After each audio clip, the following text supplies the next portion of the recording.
to. Tak jaký to bylo na elektrokole? No já jsem teda úplně unešená, bylo to fakt super. A vůbec jsem nečekala, že to bude tak jako jednoduchý, že to fakt pohání a jako fakt dobrý vynález, si myslím určitě. A co se ti na tom líbí nejvíc? No to je jednoduchost. Jak je to jednoduchý.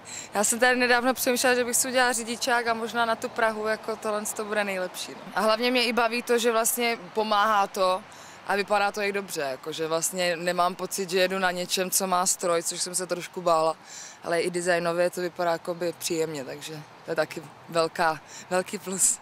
Díky za rozhovor.